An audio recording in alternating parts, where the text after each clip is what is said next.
Haven't lost at home since last season. Kacheski to the far post again. Schoberg across goal. McKenna!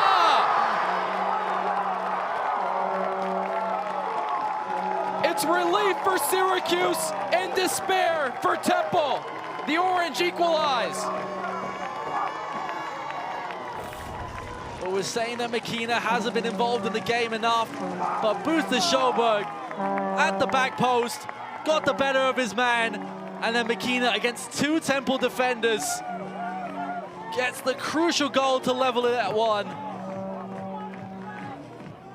And in a game where Syracuse felt that it was gone, and it's actually going to end up being an own goal of a Rocco Heuflinger.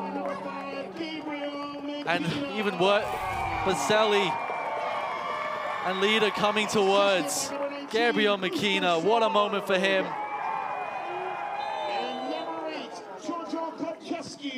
McKenna, a senior for Syracuse. The Niagara transfer played 3 seasons in the MAC, 12 goals. This season has 4 already, and they've been at huge moments. McKenna leads the team with 2 game-winning goals. Maybe they need one off his head yet again. This game's not over, Jared. Edwards inside, and the odds are in Syracuse's favor now. The most recent goal from Gabby McKenna. D'Agostini in the box, lays it off for Baselli. No one on the end of that. Miscommunication there between de Blasio and Baselli. Referee will decide to stop the clock, and yellow card there given. Yeah, issued a yellow card to Ferran Vilella.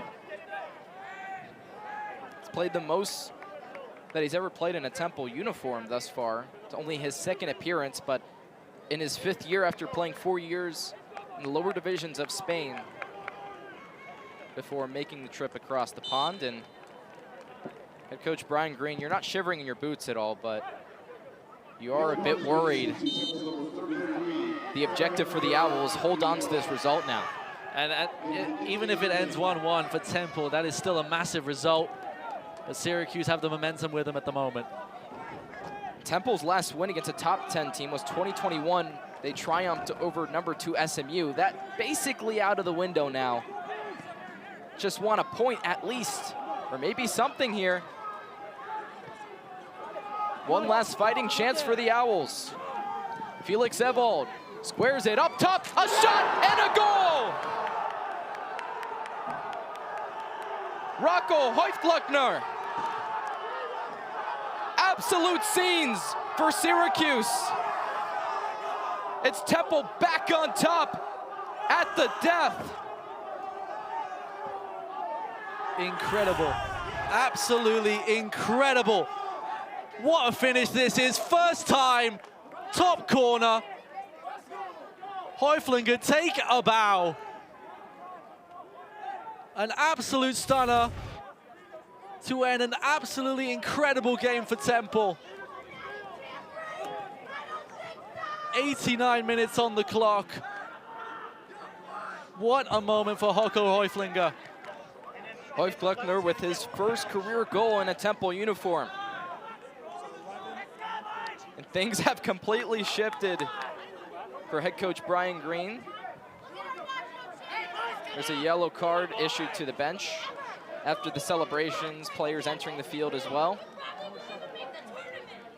Now under 2 minutes to go.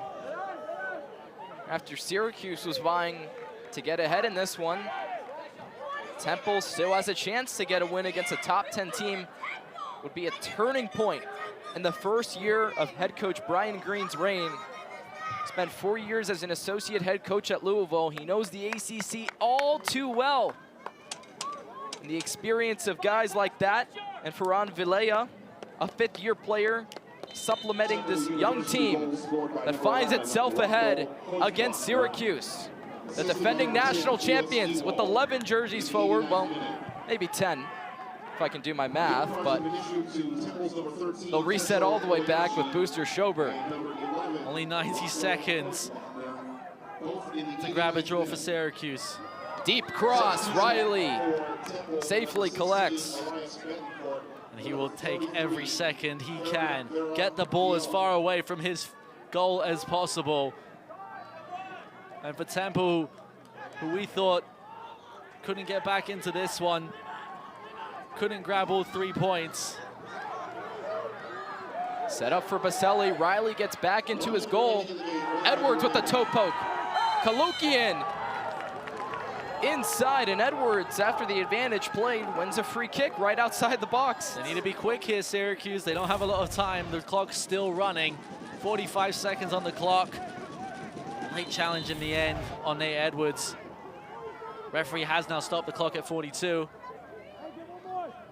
Yeah, for any free kicks, set pieces, clock stopped in the waning moments of the second half in the ACC. So center official Luis Reich sets up the magic spray.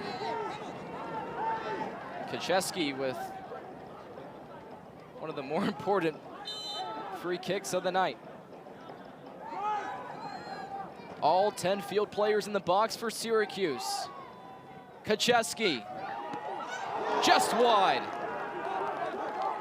It's a corner kick though for the Orange. They have to hurry. What a save that was from Riley. Time keeps ticking. Syracuse need to be quick. Jaheim Wickham into the box for Syracuse. The yellow goalkeeper jersey for the Orange. All 11 players up. Delivery not up to par. D'Agostini has to save it though. Kacheski outside of the foot. And the header not up there from Pedregosa. Baselli can't save it. As the time winds down, it's Temple with the upset of the year thus far against Syracuse. A 2-1 victory for the Owls that have only had one win the entire season. And number 10 Syracuse leaves with no points on the night. 3:56 to go in the first period. Lehigh Valley up 3-0 over the Syracuse Crunch. So left circle offensive zone face-off for Syracuse. Jack Finley to take it for the Crunch. He wins it back to Alex Barry-Ballet at the left circle. Barry-Balay's pass thumped into pressure, taken the other way by Tanner Lazinski. Back at neutral ice, Chris Harper backskates into the Crunch's defensive zone. Syracuse works from left to right, attacking the net of Cal Peterson for Lehigh Valley. Stretch past Finley, right circle, Cole Kepke shoots just wide. Went from far side to the far post. Kepke couldn't get it past. Now here's a chance again. Kepke wraparound try. He gets bodied by Belpedio on the near post. Good clean play from Louis Belpedio. Right side, Max Crozier spins with the puck to the right corner. Played through the slot. Kepke shoots and scores! The Crunch get one back. They cut the deficit to 3-1 for the Lehigh Valley Phantoms with 3:19 to go in the first.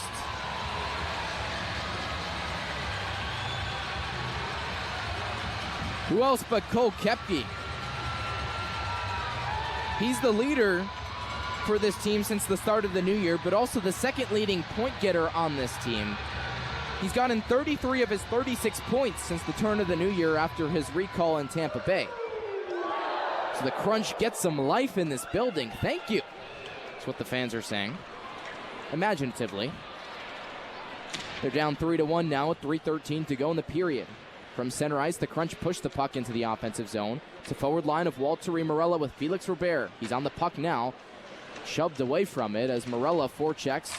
Can't get the puck back. Still in the right side corner now, though, with Gabe Fortier hustling hard.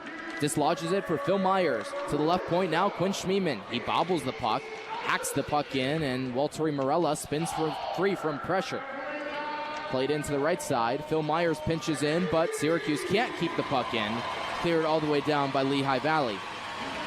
Schmiemann works from left to right for Syracuse. Former Abbotsford Canuck and former fourth-round draft pick in 2019 of the Tampa Bay Lightning. It's his first time playing for the Lightning organization. Schmiemann watches on as Walcott forechecks in the right side corner. John Randall Avon, though, gets it up the wall past Phil Myers, runs into the linesman. Otherwise, he would have been off scot-free. Had a good chance to maybe get an opportunity for Lehigh Valley. Crunch capitalized, though, the other way. Daniel Walcott in the left side corner of the offensive zone. Shuttles the puck around, and Max Groshev, the Russian rookie, ties it up with his stick. Then Bellerive gets feisty here, but nothing of it. As Lehigh Valley lollipops it out to center. It just gingerly bounces past the net of Matt Tompkins in relief for Hugo Onefelt. Again, through no fault of his own if you're just joining us. Crunch gave up 2 shorthanded goals and a turnover for the 3rd goal. And that's why Lehigh Valley has the 3-1 lead. Crunch have been trying to get rid of slow starts that have plagued them against a team that is very familiar to slow starts, and this is the result. Some pushing and shoving now behind the play as Crunch in the offensive zone. Tristan Allard wants none of it, the rookie, against the veteran Louis Belpedio. Now Edmonds tied up in the corner, frees it up for Ilya Usov. Usov now on his back, puck is loose, and Allard gets pushed into Cal Peterson, and things are getting chippy here, but the referees are pulling some players out and away from Cal Peterson. Right now, Lucas Edmonds pulled away. Ilya Usov was on top of Cal Peterson with Tristan Allard, but they were both pushed by Lehigh Valley players. And Allard's getting pushed to the box here. We'll get to see what the official ruling of this is. But not before another commercial break. Minute 19 left to go in the first. The Crunch got a goal back from Cole Koepke. They're down 3-1 to Lehigh Valley here on ESPN Radio. Down in Tampa for the Crunch intermission report here with Tampa Bay Lightning defenseman Erik Černák. Spent time with Syracuse, but first thoughts, Erik, just looking at what are your expectations heading into the 23-24 season for Tampa?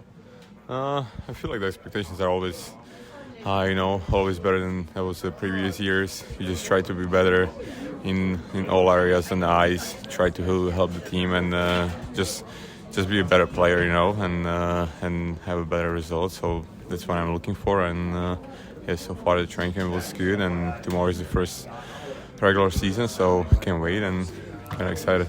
And want to bring things back to when you started with Tampa, obviously drafted in 2015, or went into a trade with the LA Kings. You come over. What was that process like joining the Lightning organization, and how did they take you through to your development with the Crunch? Yeah, so I remember I was drafted 2015 to LA, and then 2 years after they kind of traded me here. So that was kind of surprising because I was still in juniors, and I didn't expect that at all, but it happened, and my impressions were amazing since day one when I got here to development camp. There's so many coaching style on the ice, like they were just trying to develop players. And also I just remember the time in Syracuse. They kind of helped me that one full year in AHL.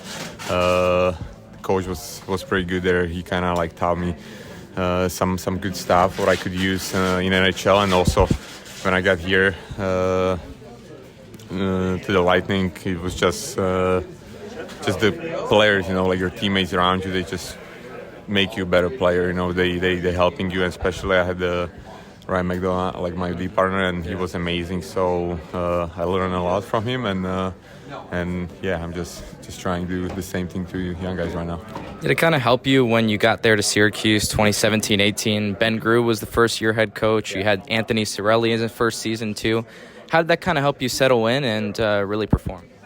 Yeah, I feel like the team was a little bit older. There was only a couple of young guys on the team, so that was a little bit harder on us, especially Ben. He's hard coach. He's just trying to take 100% from you all the time, and it kind of helped me. That was a really hard year.